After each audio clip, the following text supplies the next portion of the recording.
Hello and welcome to Politics here on France 24. There is nothing official yet, but there is little doubt that President Nicolas Sarkozy has already begun his electoral campaign to be re-elected next spring. He wants to present himself as the protector, the savior of the French people in those dire economic times. So will the gamble pay off, or will it come back to haunt him?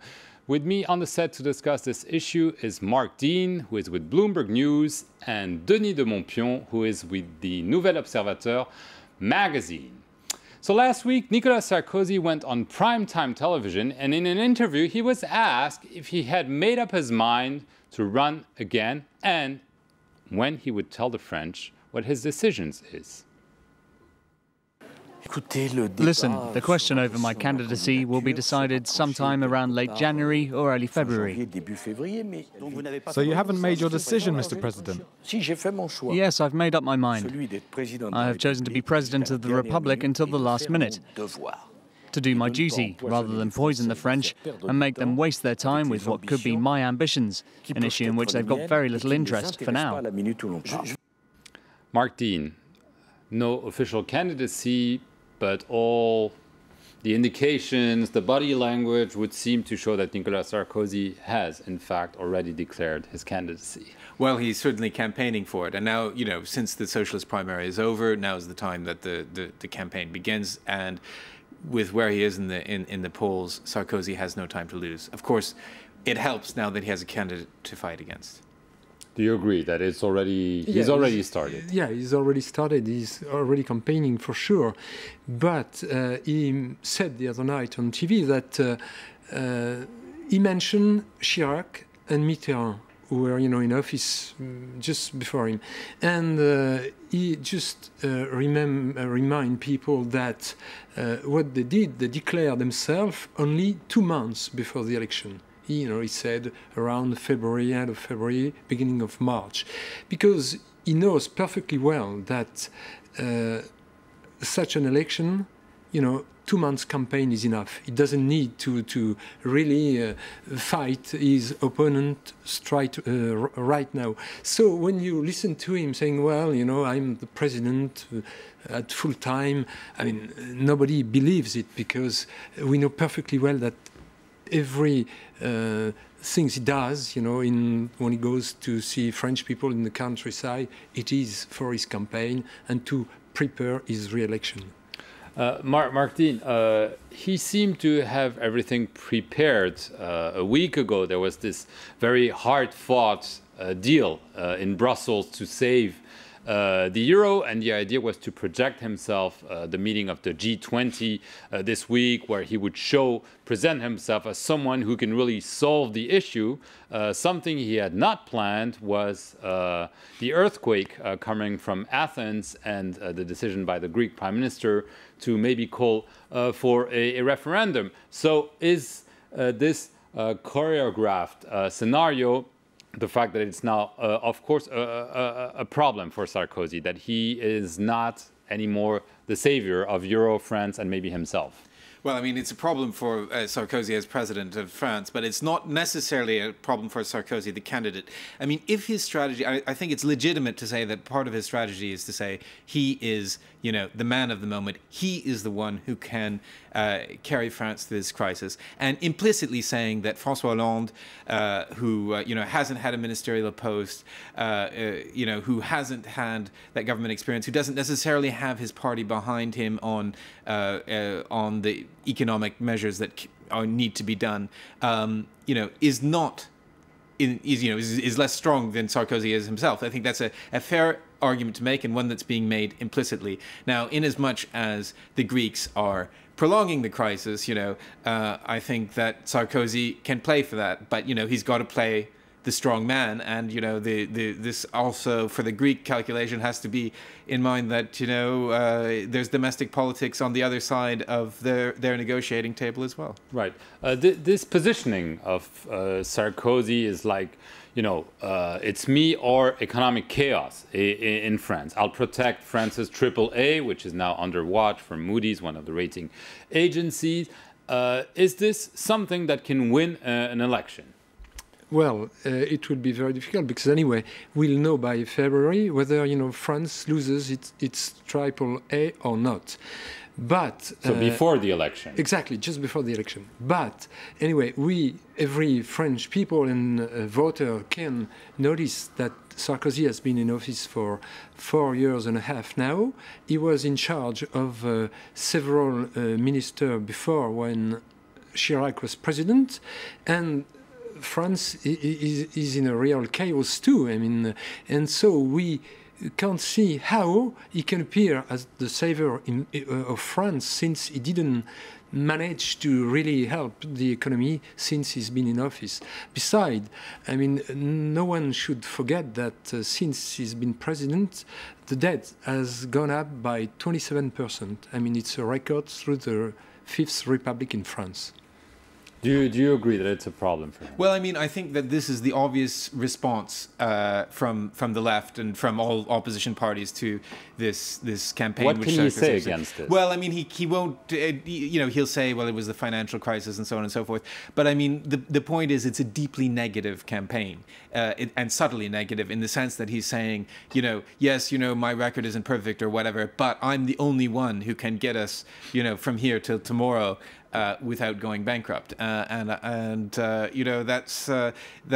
his argument. It's one that has been tried in the past. I mean, I think you can arguably say that Gordon Brown tried to do it and didn't, and wasn't successful in the last British election.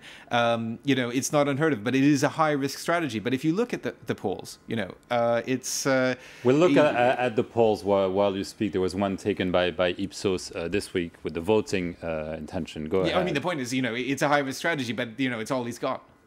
Right. So the polls are showing that in the first round of a presidential election, François Hollande would arrive first with 35%, Nicolas Sarkozy in second with 24%, Marine Le Pen, the far-right leader, with 19%. So that would mean a face-off between François Hollande and Nicolas Sarkozy in the second round. And there it's clear victory for François Hollande with 62% of the votes. It hasn't changed in recent weeks. Can Nicolas Sarkozy, with that kind of scorched earth strategy, really regain some ground? Well, anyway, it's really too early to tell, because this is just an indication.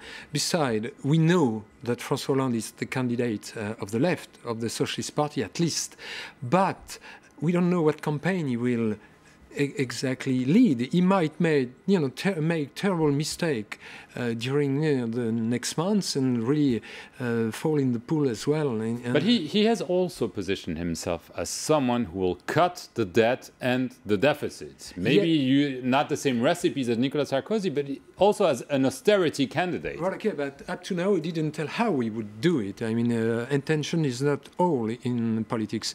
And the first things he announced was to have 60,000 people in education in the 5 years. To hire more professors. If he's elected.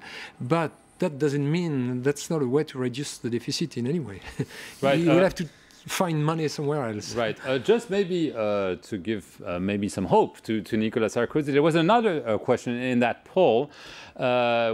People were asked who is the most capable person to reduce the debt and the deficits, and some interesting figures. François Hollande is the response of 36% of the people asked. Nicolas Sarkozy, 37%. A similar question was asked 2 months ago in early September. François Hollande had 43%, Nicolas Sarkozy, 36%. So it seems that maybe for Nicolas Sarkozy, that argument of being the most credible candidate to cut the debt and the deficit is maybe a weapon. Well, I mean, it shows that the view of him on this subject among voters is improving. Let's keep in mind, from the voters' point of view, it is only one subject, and that he's essentially tied. It's improving because he's been campaigning, because the UMP has been putting the message out there that they want to run on this. Whether it will last or not, only time will tell. And of course, the way the economy goes, the way joblessness goes, the way the European crisis grows, will all have a huge impact. Right. Do you think that just campaigning on the debt and the deficit is enough. Those are unusual times, but maybe, you know, it's going to be more important than crime and immigration. Well, okay, but it won't certainly not be enough, because the one major thing will be unemployment, and you know, it has been rising ultimately for the past 3 or 4 months, and if this doesn't improve, it will be in trouble for sure. Yeah. Is there also a danger for Nicolas Sarkozy on his right? We mentioned Marine Le Pen, who at some point was neck to neck with Nicolas Sarkozy in the polls and maybe had a possibility to reach the second round instead of him.